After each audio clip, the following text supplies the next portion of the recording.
નર્મદા જિલ્લાનો જે સાગબારાનો જે વિસ્તાર છે એ વિસ્તારના ખેડૂતો તમે જોઈ શકો છો કે આ રીતે જે અહીંયા મંડપ બનાવીને અહીંયા ધરણા પર બેઠા છે. તેઓના સમર્થનમાં તમામ રાજકીય પાર્ટીઓ આવી રહી છે. કોંગ્રેસે પણ સમર્થન કર્યું છે, આમ આદમી પાર્ટીએ. ને આ સમગ્ર મામલાની જે શરૂઆત છે એ શરૂઆતમાં ભરૂચના સાંસદ મનસુખભાઈ વસાવાએ મુદ્દો ઉઠાવ્યો હતો. કારણ કે જે આદિવાસી વિસ્તાર જે છે સાગબારાનો, એ લોકોની જે જંગલ જમીનનો જે મુદ્દો જે છે, એ જંગલ જમીનના મુદ્દાની જો વાત કરીએ તો એ જંગલ જમીન તેમની જે ઉમરપાડા તાલુકામાં છે અને એ જ સમગ્ર વિવાદ થયો છે.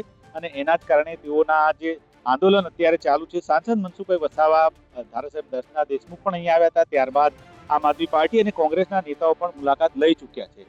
ત્યારે અત્યારે જે આદિવાસીઓને તમામ રાજકીય નેતાઓ એમની સાથે છે, પરંતુ મુદ્દો એ છે કે તેમને જે જંગલની જમીન મળશે કે નહીં તે સૌથી મોટો સવાલ છે. તેઓને આંદોલન અત્યારે ચાલી રહ્યું છે. મહિલાઓ, પુરુષો તમામ અહીંયા આવે છે. જે આ વિસ્તારના સાગબારાના ગ્રામજનો છે તે આવે છે. એમને પૂછીશું કે એમને તમામ નેતાઓ મળીને જાય છે, પરંતુ તમને કેટલી આશા છે બેન? લીલાબેન, કેટલી આશા છે? તમામ નેતા, કોંગ્રેસ હોય, ભાજપ હોય કે આમ આદમી પાર્ટીના નેતા જે છે, શું આશા છે તમને? અમને તો સરકાર ઉપર આશા છે જ કે અમને અમારો હક આપશે જ. અને જે બી કંઈક અમે સત્યના માર્ગે જ બેઠા છે. અને કહેવાય છે કે સત્ય કોઈ દિવસ છૂટતું નથી, આગળ આવશે જ. અને જે બી અમે જે ધરણા કરીને બેઠા છે એ જમીન અમારી જ છે. એ નહીં કે એ લોકોને જો ઉમરપાડાના ખેડૂતો અમારા એટલો બધો વિરોધ કરી રહ્યા છે કે અમારી જમીન પચાવી પાડવામાં આવી છે અને અમારા જમીનમાં આવીને બેસી ગયા છે. પણ આ લોકોની જમીન ખુલ્લી દેખાય છે. આ લોકોની જમીનમાં અમે બેઠા નથી, એ લોકોના જમીનમાં અમે પગ પણ મૂક્યો નથી. જેવી રીતે આ લોકોની હાથે પહેલેથી કરતા આવ્યા છે અને એવી જ રીતે આ લોકો પણ કરે છે અને અમને પણ કરવા દેતા. પણ 2025થી અમને સદંતર 2 વર્ષથી અમને ખેતી ખેડવા નહીં દેતા. અને તેમ છતાં બી અમારો વિરોધ થઈ રહેલો છે. તો મેં એવું કહેવા માંગુ છું સરકારને કે આટલો બધો પહેલા વિરોધ જો મહિનો થઈ ગયો, અમે એટલા ઘર્ષણમાં ઉતર્યા. તે વખતે ઉમરપાડાના ખેડૂતો અમારા ઘર્ષણમાં આવ્યા બી નહીં અને આવતા બી નહોતા. હવે જ્યારથી અમે ધરણા પર બેઠા છે ત્યારથી રાજકીય લેવલે કોણ એ લોકોને ચડાવે છે, કોણ એ લોકોને સહકાર આપે છે, તો અમારા વિરુદ્ધમાં ધરણા પણ કરવાની તૈયારી કરે છે, આવેદનપત્રક આપવાની તૈયારી કરે છે અને મીડિયામાં પણ બોલે છે કે ભાઈ અમારી જમીનમાં આવીને સાગબારા તાલુકાના ખેડૂતો આવીને બેસી ગયા છે. તો એ દુઃખની વાત છે કે અમે વર્ષોથી બધા સાથે જ ખેતી કરતા હતા.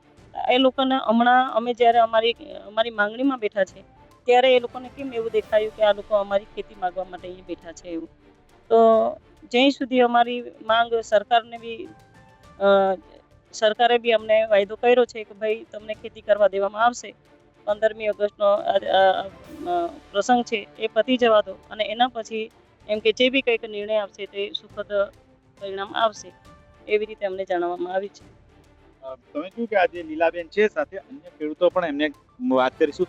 બીજું કે જે ઉમરપાડાના જે લોકો છે એ પણ આદિવાસી સમાજના છે, એ લોકો કેમ તમારો વિરોધ કરે છે? શું લાગે તમને?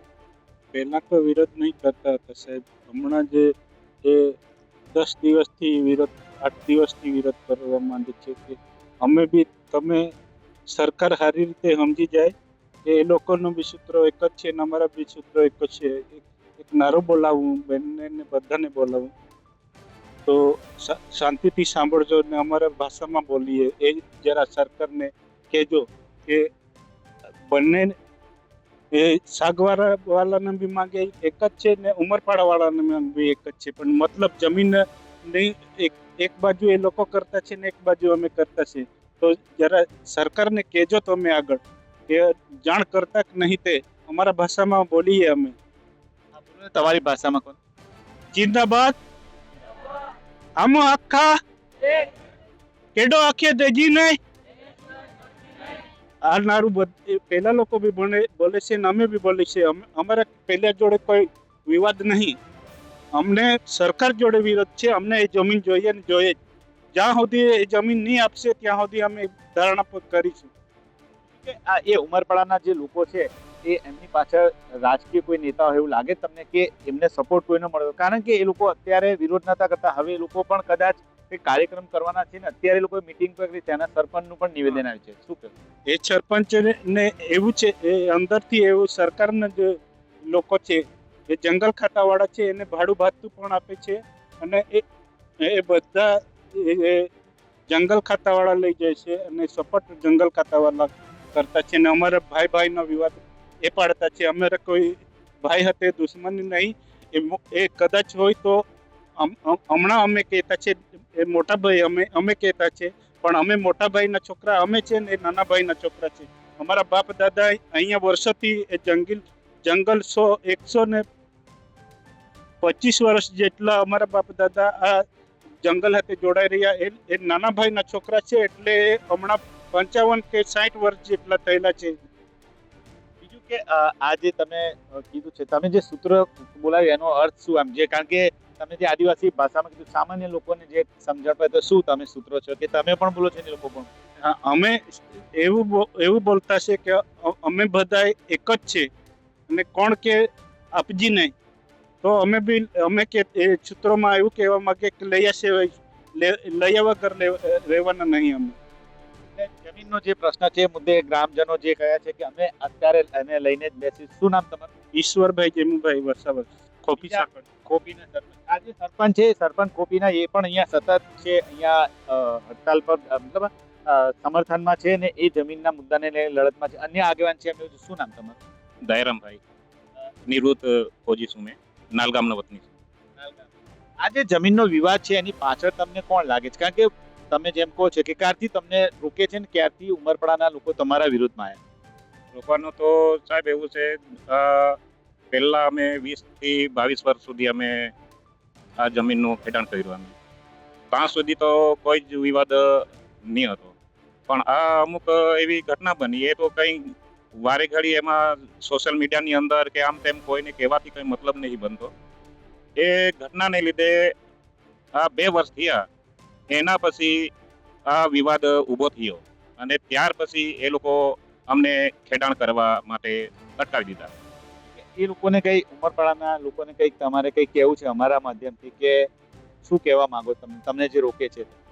એ ભાઈ, અમે તો ભાઈના છોકરા કહેવાય, તો એ ભાઈને સારી રીતે સમજીને કહેવાય. હજુ બી શાંત છે, આપણો સમાજ શાંત છે.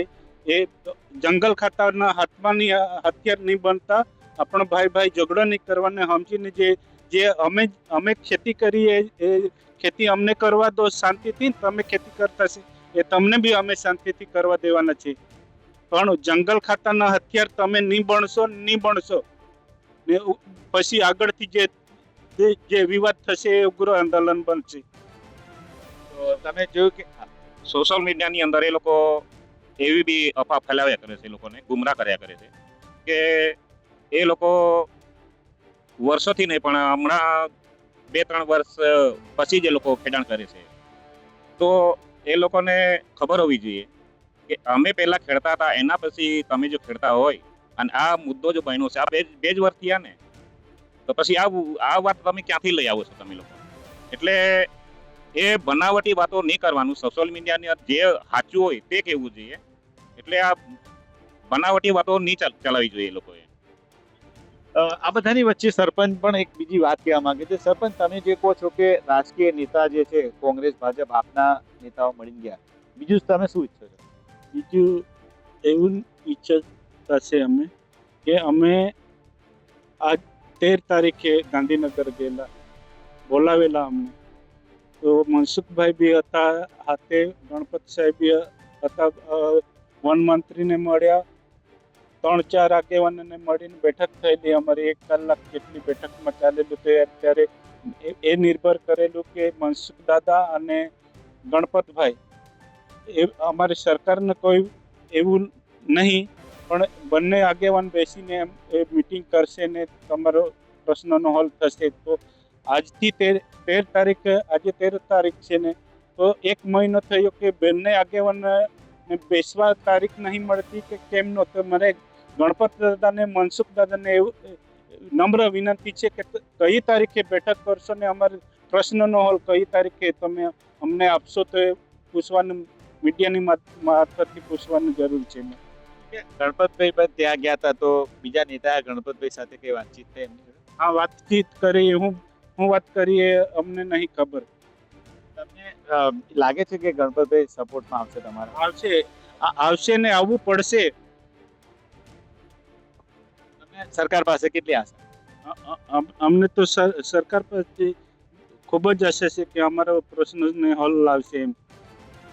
તો તમે જોયું કે આ હતા કોપી ગામના સરપંચ અને ગ્રામજનો. તેમનું આંદોલન હજુ પણ ચાલુ છે. તેમનું કહેવું છે કે જ્યાં સુધી તેમને ન્યાય નહીં મળે ત્યાં સુધી તેમનું આ રીતે ધરણા કાર્યક્રમ ચાલુ રહેશે. તેમની જે એક જ માંગ છે કે વર્ષોથી તેઓ જમીન ખેડતા હતા અને એ જમીન ખેડતા તેઓને કોઈ રોકી નહીં શકે અને તેઓ આ જમીનનો જે મામલે છે જ્યાં સુધી ન્યાય નહીં મળે ત્યાં સુધી તેમને જમીન પર ખેડાણ કરવા નહીં મળે ત્યાં સુધી તેમનું આંદોલન આ રીતે ચાલુ રહેશે. અને તેમનું કહેવું છે કે જો કોઈ નિર્ણય નહીં આવે તો આગામી દિવસોમાં આંદોલન મોટું પણ થશે. નરેન્દ્ર પેપરવાલા, ગુજરાત તક, નર્મદા.